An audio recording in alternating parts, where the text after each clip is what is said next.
Aujourd'hui, nous plongeons dans l'un des événements les plus marquants de l'histoire médiévale, le procès de Jacques de Molay, le dernier grand maître de l'ordre des Templiers.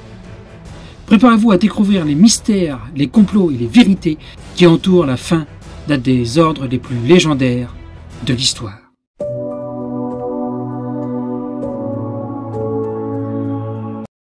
Contexte historique.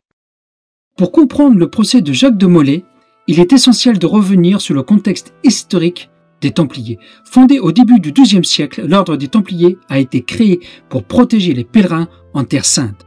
Ils sont rapidement devenus une puissance militaire et financière possédant d'immenses richesses et des terres à travers l'Europe. À leur apogée, les Templiers étaient un symbole de pouvoir et de foi.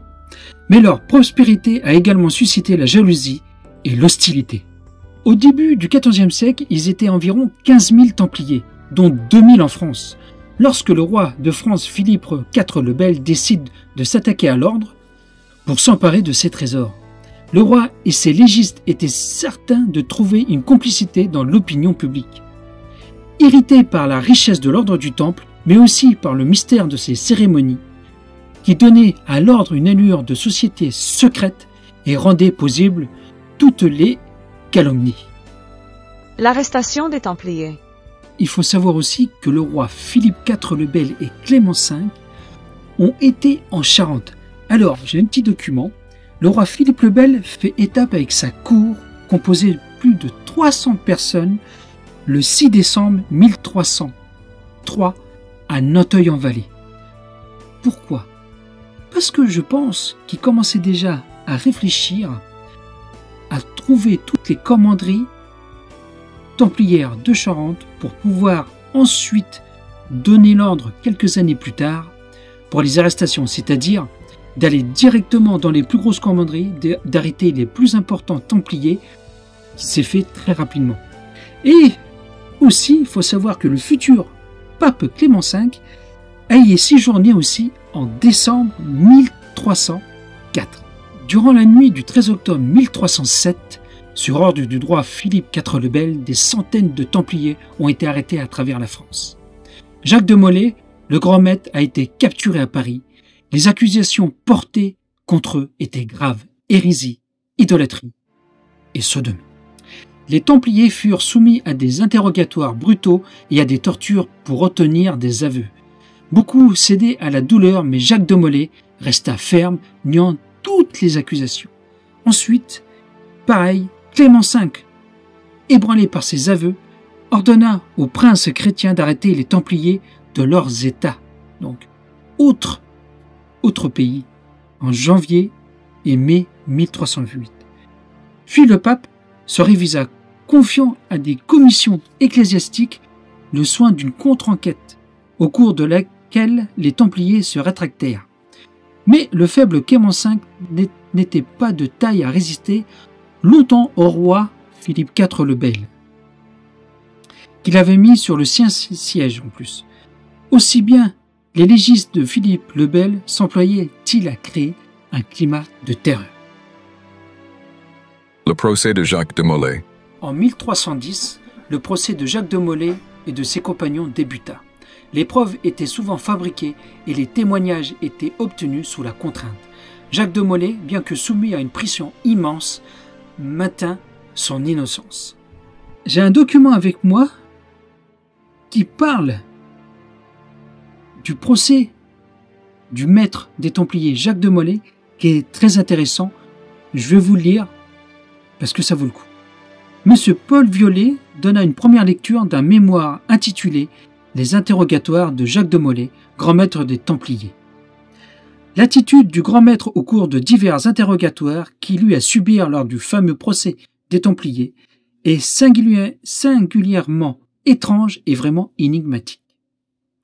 Divers indices ont conduit M. Violet à supposer qu'en 1308, le cardinal Béranger Frédol, qui présida à l'interrogatoire subi par Jacques de Molay à Chinon, fit rédiger intentionnellement un procès-verbal mensonger qui relatait les aveux alors que l'accusé avait protesté de son innocence. Cette fraude avait un but généreux. C'était ce que les théologiens appelaient un Mendacium Pediatis. Il s'agissait de sauver la vie du malheureux grand maître, car le roi avait résolu de mettre à mort tous les Templiers qui ne confesseraient pas les crimes dont ils étaient accusés. Ce procès-verbal trompeur fut transmis à Clément V. Plusieurs bulles du souverain pontife n'ont pas d'autre base, d'autres points d'appui. Le mensonge du cardinal devient, dans ces documents, la preuve irréfragable de la culpabilité du grand maître. Une de ces bulles fut lue à Jacques de Molay en 1309.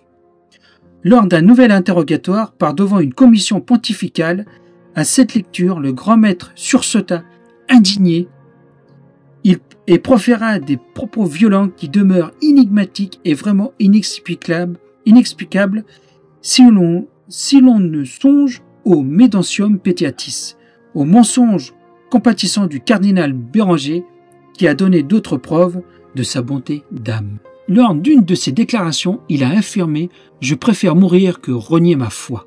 Cela fait de lui une figure tragique et héroïque. Cependant, le tribunal était sous l'influence directe du roi Philippe IV le Bel qui cherchait à faire disparaître l'ordre. La condamnation et l'exécution. Le 19 mars 1314, le grand maître Jacques de Molay et le chef de la province de Normandie, Godefroy de Chambé, amenés sur un grand échafaud dressé devant Notre-Dame de Paris, furent sommés de répéter les récits de leurs crimes devant la foule assemblée. Ils protestèrent courageusement, dénonçant l'absurdité des accusations dont ils étaient victimes et proclamant la pureté et la sainteté de leur ordre. Philippe le Bel, furieux, les envoya le soir même au bûcher comme relapes. Et c'est pas tout. Jacques de Molay, pendant que le bûcher avait pris feu, donc il brûlait, il a lancé une malédiction contre le roi Philippe et le pape Clément V, prédisant leur mort imminente. L'innocence des Templiers proclamée par Dante dans son Purgatoire est aujourd'hui à peu près unanimement reconnue. Ce cri de désespoir et de défi a marqué les esprits. Étrangement, peu de temps après, Philippe IV le Bel et Clément V sont effectivement morts dans des circonstances troublantes.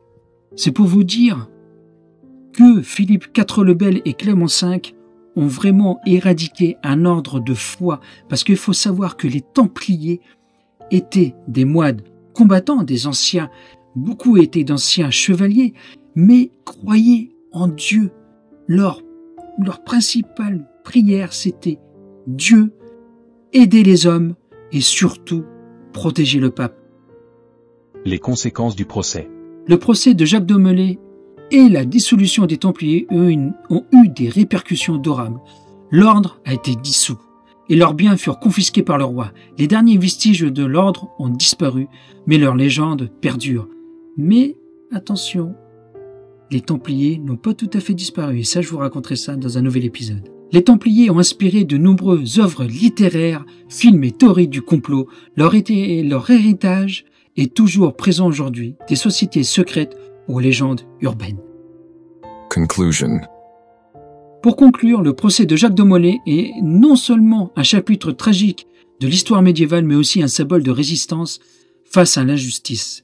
Il nous rappelle que l'histoire est souvent écrite par les vainqueurs, mais que les voix des opprimés peuvent résonner à travers les âges. Si vous avez aimé cette vidéo, n'oubliez pas de vous abonner, de partager, un petit pouce bleu pour le référencement, l'onglet Rejoindre pour devenir Team Les Randonneurs, l'onglet Merci pour un don si vous aimez ce que je fais et ça me permet moi de faire de futurs projets. Et moi je vous dis à très bientôt pour une nouvelle aventure sur les Templiers charentais. Prenez soin de vous et de votre famille, respectez la nature et les sites historiques. Et à bientôt. Ciao!